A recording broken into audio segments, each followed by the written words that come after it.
تحالف بين مصر والسعودية وتركيا وباكستان، والمضيق اتفتح وعلموا على الامريكان اما يناقش استخدام النونو في البيت الابيض ابو حنان، ورئيس البرازيل عايز يديله جايزة نوبل للسلام. طب بذمتكم يا اخوات العمدة ده كلام؟ طهران يا اخوات العمدة نفذت كلامها وما راحتش باكستان. ده مش بس كده، طلعوا صاروخ وقعدوا يلفوا بيه في قلب البلد عندهم ويغلطوا في الامريكان وفي ابو حنان وفي اللي ما يتسموا كمان. وادي المهلة الاسبوعين اللي كان عطاها لهم ابو حنان خلصت وهوبا، ولا قصف ايران ولا ضرب محطات طاقة ولا محطات كهرباء ولا دمر جسور ولا عمل حاجة ابدا. طلع وقال لك اصل الجماعة في باكستان بصراحة كلموني واتحايلوا عليا وقالوا لي معلش يا ابو حنان عشان خاطر حنان وقف الحرب شوية لحد ما نوصل لتصور احنا وطهران نعرض عليك ويكون عاجبك وتوافق عليه. راح قال لك خلاص انا خدت قرار وقلت كلمتي، همدد الهدنة. بصوا من الاخر كده هو عايز يمدد الهدنة لحد ما ايران ترضى وتوافق ان هي تقعد معاه اصلا، بس طبعا مكسوف يقول كده عشان شكله يعني. وقعد يبعبع بقى تاني وقال لك ايران عندهم مجاعة وما يخسروا كل يوم 500 مليون دولار بسبب الحصار البحري اللي انا عامله على المضيق بتاع هرمز. وقال لك من 4 ايام في جماعة من عندهم جم وقعدوا يتوسدوا لي ويتحايلوا عليا عشان افتح المضيق عشان مش عارفين يدفعوا مرتبات الجنود. وبرضه بعبع تاني وهدد للمرة ال40 انه هيقصف ويضرب ويعمل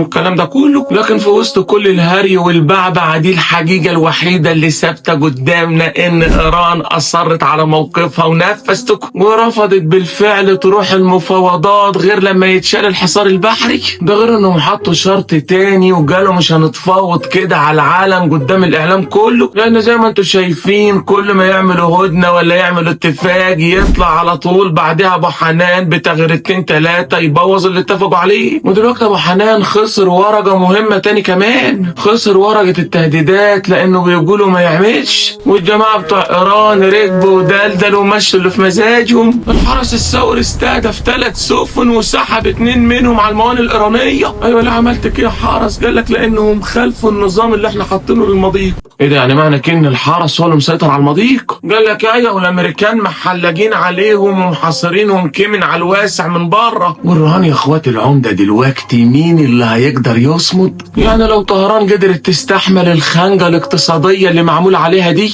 ساعتها ابو حنان هو اللي هيتحط تحت الضغط، لانه عنده ضغوط داخليه، ده غير ضغوط اوروبا والصين اللي لما يطالبوا بفك الحصار عشان الملاحه ترجع. يا ترى مين اللي هيصمد اكتر من التاني ومين اللي هيتعب ويعاني؟ رد عليا يا تهاني. ايران كسرت عن انيابها وكسرت الحصار يا اخوات العمده.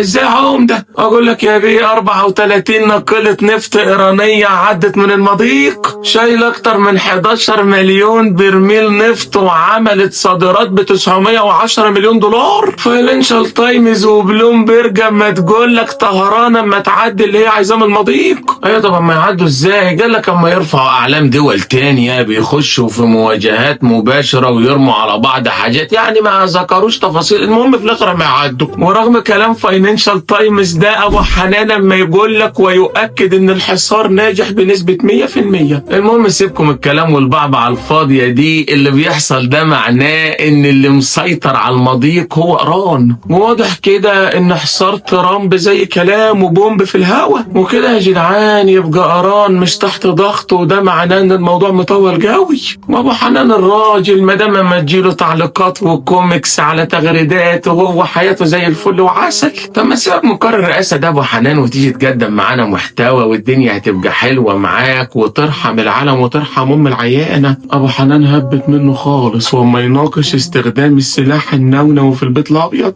وده مش كلام يا اخوات العمده، طلعت علينا مجله نيوز ويك اللي نقلت عن ضابط من CIA. قال لك ترامب عمل اجتماع طارئ مع مستشارينه في البيت الابيض يوم السبت اللي فات واتكلم معاهم عن تفعيل الاكواد النونويه. وقالت لك الجريده ان الجنرال دانكن اعترض وقال له مش محتاجين الكلام ده ابو حنان. لكن المجله لما تقول لك ان مفيش اي سلطه في امريكا تقدر تمنع ابو حنان من استخدام اي سلاح هو عاوزه لانه القائد الاعلى للقوات المسلحه. ولما ياكد الكلام ده ان الكونجرس حاول في نهايه فتره بايدن انه يعدل الصلاحيات. بتاعة استخدام الرئيس للنونوي.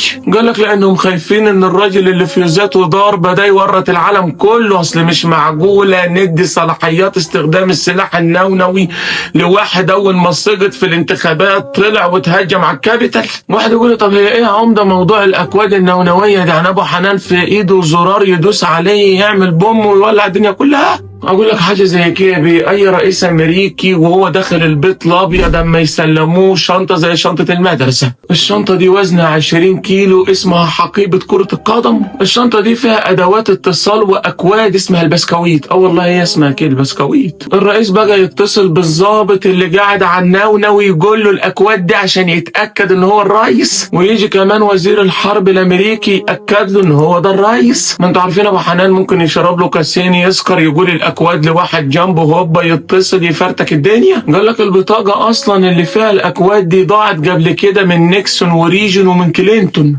كان مضيع الكارت بتاع الاكواد النونويه ولقاه في غرفه الغسيل جنب البوكسرات. المهم قالوا لك ما فيش لا كونجرس ولا اي مواطن في امريكا يقدر يمنع ابو حنان لو هبت في دماغه انه يستخدم النونوي. في ثانيه يا بيه طلع البسكويت ويخلينا فتافيت. مصر يا بيه والسعوديه وتركيا وباكستان اما يعملوا تحالف عسكري اقليمي في المنطقه تحت مظله نونويه. مين يا عمده اللي قال لك الاخبار دي؟ اقول لك يا بيه منصه نتسيف نت بتاعت اللي ما يتسموا اسراء، قالوا لك في تحالف رباعي اقليمي ما يتشكل في المنطقه علشان عايزين يستقلوا بعيد عن امريكا والغرب تحت مظله نونويه باكستانيه. والمنصه بتاعت اللي ما يتسموا ما يقولوا لك هم ما يعملوا التحالف ده عشان يقللوا الاعتماد على القوى الخارجيه امريكا واوروبا، وقالوا لك التحالف ده عشان عايزين يعملوا وزن مضاد، يعني عايزين يتجلوا نفسهم عشان يقدروا يقفوا ضدنا احنا اسراء وضد كمان طهران. وقالوا لك التحالف ده ما ينفعش يحصل باي شكل. تحالف